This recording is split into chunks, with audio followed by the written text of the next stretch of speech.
यमुना नदी में स्नान करने जाते थे। तो एक दिन स्नान करने गए सुबह सुबह, तो वहाँ एक प्रेत आ गया और प्रेत संत से बोलने लग गया, स्वामी जी तुम बहुत भजन कीर्तन करते हो, तुम सिद्ध हो, तो तुम्हारा हमको आशीर्वाद चाहिए। हमारा यमुना पल्ली पार एक गांव था, वो गांव में नदी किनारे गांव था, तो बाढ़ आई, वो बाढ़ में सब हम बह गए, सब मर गए, तो हम सब प्रेत बन गए।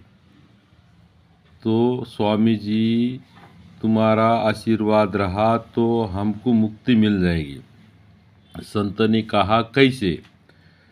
तो प्रेत बोलने लग गया, स्वामी जब तुम्हारा ये शरीर पूरा हो जाएगा तो तुम्हारा दात संस्कार हम यमुना पल्ली पार बंजर जमीन पे करा देना, तो तुम्हारे चिता के धुएं से हम सब मुक्त हो जाएंगे।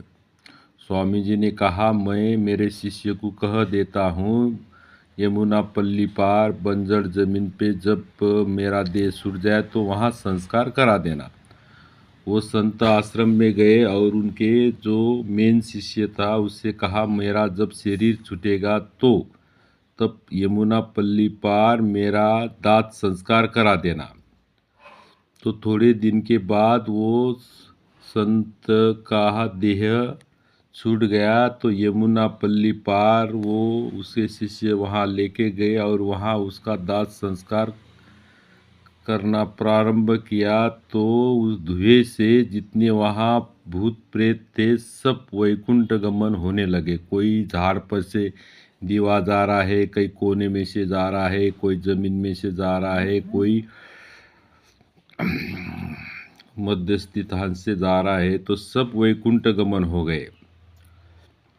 तो एक प्रेत कहीं घूमने फिरने चला गया, तो वो आया तो देखा मेरे भाई बहन सगे संबंधी कोई नहीं है, तो वो रोने लग गया और वो उनका जो शिष्य था उसके पास गया, तो मेरे भाई बहन सगे संबंधी कहाँ गए? तो शिष्य ने कहा सब वैकुंठ गमन हो गए, स्वामी के चिता के धुएं से सब वैकुंठ गमन हो गए। तो वो शिष्य ने थोड़ी सी लकड़ी ली और जहाँ स्वामी जी का दाह संस्कार किया था वहाँ जलाया और उन्होंने कहा स्वामी जी के चिता के धुएं से इसकी शुद्धि हो, तो वो भी वैकुंठ गमन हो गया।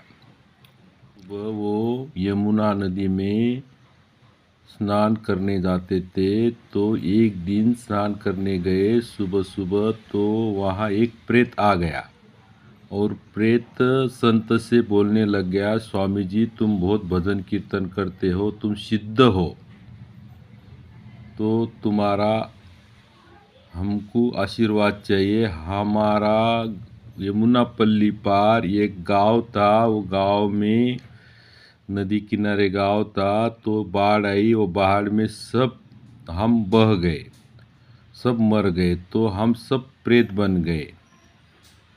तो स्वामी जी तुम्हारा आशीर्वाद रहा तो हमको मुक्ति मिल जाएगी। संत ने कहा कैसे?